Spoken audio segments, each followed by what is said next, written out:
ನಟ ದರ್ಶನ್ ಬಳ್ಳಾರಿಗೆ ಎತ್ತಂಗಡಿಯಾಗಿ 4 ದಿನ ಆಗಿರುವಂತದ್ದು. ಈ ಸಂದರ್ಭದಲ್ಲಿ ಸಂಕಷ್ಟಗಳ ಸರಮಾಲೆಯನ್ನೇ ಎದುರಿಸ್ತಾ ಇದ್ದಾರೆ ನಟ ದರ್ಶನ್. ಬಿಕಾಸ್ ಪರಪ್ಪನ ಅಗ್ರಹಾರ ಜೈಲಲ್ಲಿ ರಾಜಾತಿಥ್ಯ ಸುತ್ತಾಗಿದೆ.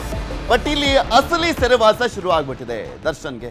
ನಿಜವಾದಂತ ಸೆರೆವಾಸ ಆರಂಭವಾಗಿರುವಂತದ್ದು ರೇಣುಕಾಸ್ವಾಮಿ ಕೊಲೆ ಪ್ರಕರಣದಲ್ಲಿ ದರ್ಶನ್ಗೆ ಬಳ್ಳಾರಿ ಜೈಲಲ್ಲೇ.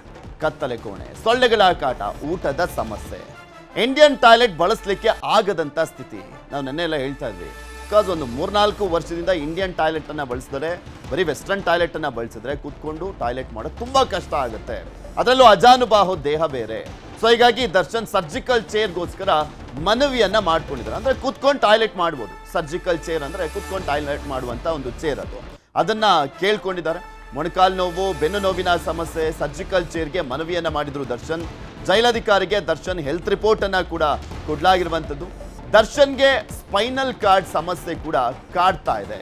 ಇದು ಸರ್ಜಿಕಲ್ ಚೇರ್ ಅನ್ನ ಕೊಡುವಂತ ಸಾಧ್ಯತೆ ಇದೆ. ವರದಿ ಪರಿಶೀಲಿಸಿ ಜೈಲು ಅಧೀಕ್ಷಕಿ ಲತಾ ಅವರು ನಿರ್ಧಾರವನ್ನ ಮಾಡಲಿದ್ದಾರೆ. ಬಿಕಾಸ್ ಅಲ್ಲಿ ಅವ್ರಿಗೆ ಅನ್ಬಿಟ್ಟು ಸ್ಪೆಷಲ್ ಆಗಿ ವೆಸ್ಟರ್ನ್ ಟಾಯ್ಲೆಟ್ ಅನ್ನ ಮಾಡಿಸ್ಲಿಕ್ಕೆ ಆಗೋದಿಲ್ಲ. ಸೊ ಹೀಗಾಗಿ ಮ್ಯಾಕ್ಸಿಮಮ್ ಒಂದು ಸರ್ಜಿಕಲ್ ಚೇರ್ ಅನ್ನ ಕೊಡುವಂತಹ ಚಾನ್ಸಸ್ ಇರುತ್ತೆ, ಅವಕಾಶ ಇರುತ್ತೆ. ಸೊ ಹೀಗಾಗಿ ಅದನ್ನ ಕೊಡಬಹುದು ಅಂತ ಹೇಳಲಾಗ್ತದೆ. ಇವತ್ತು ಅದರ ಬಗ್ಗೆ ನಿರ್ಧಾರವನ್ನ ಮಾಡಲಿದ್ದಾರೆ. ಜೈಲು ಅಧೀಕ್ಷಕಿ ಲತಾ ಅವರು ನಿರ್ಧಾರವನ್ನ ಮಾಡ್ತಾರೆ. ಇಂದು ದರ್ಶನ್ ಭೇಟಿ ಆಗಲಿರುವಂತ ವಕೀಲರು ಜಾಮೀನು ಅರ್ಜಿ ಬಗ್ಗೆ ಸಮಾಲೋಚನೆಯನ್ನ ಮಾಡಲಿದ್ದಾರೆ. ಯಾರು ಆ ವಕೀಲರು ಕಾದ್ ನೋಡ್ಬೇಕು. ಬಿಕಾಸ್ ದರ್ಶನ್ ಪರವಾಗಿ ಯಾರು ವಾದವನ್ನ ಮಂಡಿಸ್ತಾರೆ ಚಾರ್ಜ್ ಶೀಟ್ ಸಲ್ಲಿಕೆ ಆದ್ಮೇಲೆ ಅನ್ನುವಂಥದ್ದು ಕೂಡ ಅಷ್ಟೇ ಕುತೂಹಲ ಕೆಡ ಮಾಡಿಕೊಟ್ಟಿದೆ. ಇನ್ನು ಸ್ವಾಮಿ ಕೊಲೆ ಕೇಸ್ ತನಿಖೆ ಬಹುತೇಕ ಅಂತ್ಯ ಆಗಿರುವಂಥದ್ದು. ಈಗ ಆಲ್ರೆಡಿ ತನಿಖೆ ಅಂತ್ಯ ಆಗಿದೆ. ಚಾರ್ಜ್ ಶೀಟ್ ನಲ್ಲಿ ಅದನ್ನ ಉಲ್ಲೇಖ ಮಾಡುವಂತ ಕೆಲಸಗಳು ಆಗ್ತಾ ಇರುವಂಥದ್ದು. ಸೆಪ್ಟೆಂಬರ್ 5ಕ್ಕೆ ಚಾರ್ಜ್ ಶೀಟ್ ಸಲ್ಲಿಕೆಗೆ ಕಾಕಿ ಸಿದ್ಧತೆಯನ್ನ ಮಾಡಿಕೊಂಡಿದೆ. ಚಾರ್ಜ್ ಶೀಟ್ ಅನ್ನ ಪರಿಶೀಲಿಸ್ತಾ ಇರುವಂತದ್ದು ತಂಡ. ಸುಮಾರು 4,500 ಪುಟಗಳ ಚಾರ್ಜ್ ಶೀಟ್ ಅದು. ಇತ್ತೀಚಿನ ವರ್ಷಗಳಲ್ಲಿ ಸುಮಾರು ಒಂದು 2-3 ದಶಕದಿಂದ ಕೆಲವು ಹಿರಿಯ ಅಧಿಕಾರಿಗಳು ಮಾತನಾಡುವಂತ ಸಂದರ್ಭದಲ್ಲಿ ಹೇಳ್ತಾ ಇದ್ರು, ಈ ರೀತಿಯಾಗಿ ಒಂದು ಕೊಲೆ ಪ್ರಕರಣದಲ್ಲಿ ಅತಿ ಹೆಚ್ಚು ಪುಟಗಳ ಒಂದು ವರದಿಯನ್ನ ಚಾರ್ಜ್ ಶೀಟ್ ಅನ್ನ ಸಲ್ಲಿಕೆ ಮಾಡಿದ್ದನ್ನ ನೋಡಿಲ್ಲ ಅಂತ ಹೇಳ್ತಾ ಇದ್ರು. ಯಾವ ಲೆವೆಲ್ಗೆ ಇನ್ವೆಸ್ಟಿಗೇಷನ್ ಆಗಿದೆ ಲೆಕ್ಕ ಹಾಕೊಳ್ಳಿ. ರೇಣುಕಾಸ್ವಾಮಿ ಕೊಲೆ ಪ್ರಕರಣದಲ್ಲಿ ಆರೋಪಿಗಳಿಗೆ ಶಿಕ್ಷೆಯನ್ನ ಕೊಡಿಸಬೇಕು ಅನ್ನುವಂತ ನಿಟ್ಟಿನಲ್ಲಿ ಪೊಲೀಸರ ತನಿಖೆ ಯಾವ ರೀತಿಯಾಗಿದೆ ಅನ್ನುವಂಥದ್ದನ್ನ ತೋರಿಸ್ತಾ ಇದೆ.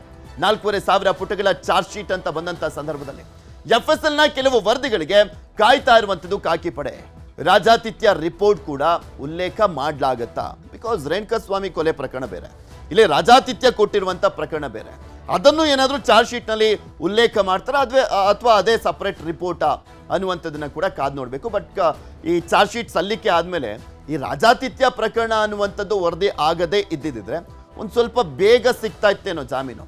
ಆದ್ರೆ ರಾಜಾತಿಥ್ಯ ಕೊಟ್ಟಿದ್ದಂತ ವಿಚಾರ ನೋಡಿ, ಒಳಗಡೆನೆ ಪ್ರಭಾವ ಬಳಸಿರುವಂತವ್ರು ಹೊರಗಡೆ ಬಂದಂತ ಸಂದರ್ಭದಲ್ಲಿ ಸಾಕ್ಷ್ಯ ನಾಶ ಮಾಡೋದಿಲ್ವಾ ಅನ್ನುವಂಥ ಪ್ರಶ್ನೆಗಳು ಎದ್ದೇಳ್ತವೆ. ಸೊ ಹೀಗಾಗಿ ಹಿನ್ನಡೆ ಆಗುವಂತ ಸಾಧ್ಯತೆ ಇದೆ ದರ್ಶನ್ಗೆ.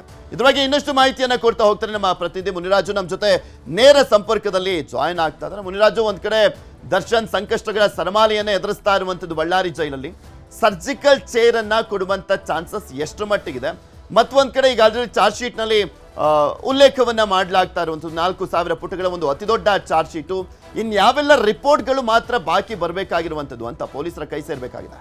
ಪೃಥ್ವಿ, ಏನು ಈಗಾಗಲೇ ದರ್ಶನ್ ಬಳ್ಳಾರಿ ಜೈಲನ್ನ ಸೇರಿದರೆ ಈ ಒಂದು ಜೈಲಿನಲ್ಲಿ ಅವರಿಗೆ ಸರ್ಜಿಕಲ್ ಚೇರ್ ಬೇಕು ಅಂತೇಳಿ ಈಗ ಅಲ್ಲಿನ ಒಂದು ಅಧಿಕಾರಿಗಳ ಬಳಿ ಒಂದು ಮನವಿಯನ್ನು ಕೂಡ ಮಾಡ್ಕೊಂಡಿದ್ದಾರೆ. ಯಾಕಂದ್ರೆ ಅವರು ಇಷ್ಟು ದಿನ ಒಂದು ವೆಸ್ಟರ್ನ್ ಟಾಯ್ಲೆಟ್ ಅನ್ನು ಯೂಸ್ ಮಾಡ್ತಾ ಇದ್ರು. ಆದ್ರೆ ಈಗ ಬಳ್ಳಾರಿ ಜೈಲಿನಲ್ಲಿ ಅಂತ ವ್ಯವಸ್ಥೆ ಇಲ್ಲದ ಕಾರಣಕ್ಕಾಗಿ ಅವರಿಗೆ ಸರ್ಜಿಕಲ್ ಚೇರ್ ಬೇಕು ಅಂತೇಳಿ ಒಂದು ಮನವಿಯನ್ನು ಮಾಡ್ಕೊಂಡಿದ್ದು, ಈಗ ಅಲ್ಲಿನ ಅಧಿಕಾರಿಗಳು ಕೂಡ ಅವರನ್ನ ವೈದ್ಯಕೀಯ ಪರೀಕ್ಷೆಗೆ ಒಳಪಡಿಸಿ ಈಗ ಅವರಿಗೆ ಕೊಡಬೇಕಾ ಬೇಡವಾ ಅನ್ನೋದನ್ನ ಇವತ್ತು ನಿರ್ಧಾರ ಮಾಡ್ತಾರೆ.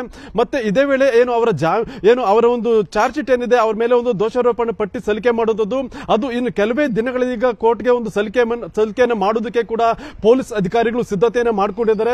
ಈಗಾಗಲೇ ರೇಣುಕಾಸ್ವಾಮಿ ಕೊಲೆಗೆ ಸಂಬಂಧಪಟ್ಟಂತೆ ಎಲ್ಲಾ ರೀತಿಯ ಒಂದು ತನಿಖೆಯನ್ನು ಕೂಡ ಪೊಲೀಸರು ಮುಗಿಸಿದ್ದಾರೆ. ಆದರೆ ಕೆಲವು ರಿಪೋರ್ಟ್ಸ್ ಮಾತ್ರ ಈಗ ಪೆಂಡಿಂಗ್ ಇರೋದ್ರಿಂದ ಆ ಒಂದು ರಿಪೋರ್ಟ್ಸ್ ಪೊಲೀಸರ ಕೈ ಸೇರ್ತಾ ಇದ್ದಂತೆ ಕೋರ್ಟ್ಗೆ ಒಂದು ಚಾರ್ಜ್ ಶೀಟ್ ಅನ್ನು ಸಲ್ಲಿಕೆ ಮಾಡ್ತಾರೆ. ಸುಮಾರು 4,500 ಪುಟಗಳ ಒಂದು ಬೃಹತ್ ಚಾರ್ಜ್ ಶೀಟ್ ಅನ್ನ ಪೊಲೀಸರು ತಯಾರಿಯನ್ನ ಮಾಡಿದ್ದು, ಈಗಾಗಲೇ ಕಾನೂನು ತಜ್ಞರು ಮತ್ತೆ ಹಿರಿಯ ಪೊಲೀಸ್ ಅಧಿಕಾರಿಗಳು ಕೂಡ ಪರಿಶೀಲನೆ ಮಾಡಿ ಈಗ ಅದನ್ನ ಕೋರ್ಟ್ಗೆ ಸಲ್ಲಿಕೆಯನ್ನು ಮಾಡೋದಕ್ಕೆ ಈಗ ದಿನಾಂಕವನ್ನು ಕೂಡ ಅವರು ಫಿಕ್ಸ್ ಅನ್ನ ಮಾಡಿಕೊಂಡಿದ್ದಾರೆ. ಬಹುತೇಕ ಸೆಪ್ಟೆಂಬರ್ 5ರ ಒಳಗಡೆ ಈ ಒಂದು ಚಾರ್ಜ್ ಶೀಟ್ ಅನ್ನ ಸಲ್ಲಿಕೆ ಮಾಡಿ ಆ ನಂತರ ಅದನ್ನು ಕೋರ್ಟ್ಗೆ ಕೊಡುವಂತ ಕೆಲಸವನ್ನು ಕೂಡ ಪೊಲೀಸರು ಮಾಡ್ತಾರೆ. ಪೃಥ್ವಿ, ಓಕೆ, ಧನ್ಯವಾದ ಮುನಿರಾಜು ನಿಮ್ಮೆಲ್ಲ ಮಾಹಿತಿಗಾಗಿ.